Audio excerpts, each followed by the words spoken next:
Hello and welcome to EDET111 Assessment Task 1, presented by Elizabeth, Stacey and myself, Louis. Before we begin, we would like to acknowledge the Bunurong people and the Wurundjeri people of the Kulin Nation, and the Gunai-Kurnai people, on whose land we are presenting from. We thank them for looking after the land for thousands of years, and pay our respects to their elders past, present and emerging. We would also like to acknowledge the traditional owners of the lands on which this presentation is being received. Our goal in this presentation is to describe and analyse a teaching strategy. The strategy we have chosen is scaffolding. The Queensland Curriculum and Assessment Authority describes scaffolding as providing children with a supportive framework to take the next steps or move to a higher level of thinking.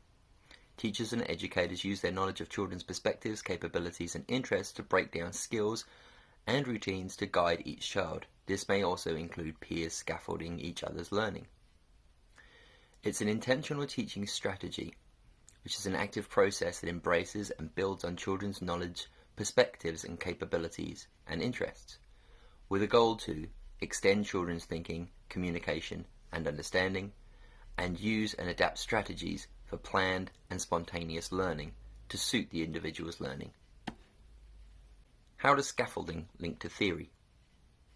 The term scaffolding was first introduced by David Wood, Jerome Bruner and Gail Ross in their 1976 paper titled The Role of Tutoring in Problem Solving. Scaffolding involves educators supporting learners by helping them to perform tasks they couldn't do alone. The support is temporary, and it's gradually removed as the learner becomes more capable.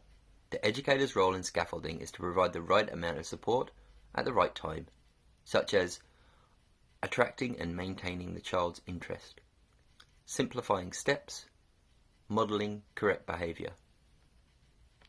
Over time, as the child gains confidence and skills, educators reduce the level of support, allowing the child to take more responsibility for the task. This links to Vygotsky's concept of the zone of proximal development, where learning occurs in the space between what a child can do alone and what they can achieve with guidance. By using scaffolding, educators help children reach their ZDP and grow beyond their current abilities.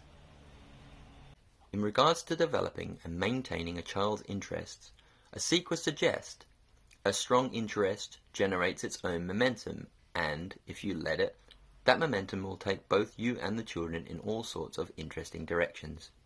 By thoughtfully responding to each child's interest, we can maximize the use of our time and resources, creating meaningful and engaging learning opportunities. When planning, we aim to build on these interests rather than simply following them. So how does scaffolding play a role in supporting the development of the children I look after? I work with children aged 2.5 to 3.5 years old. I use scaffolding as a strategy to provide a supportive learning environment and help them develop skills and understanding. I use scaffolding in combination with other strategies such as role modelling, reflecting and asking questions.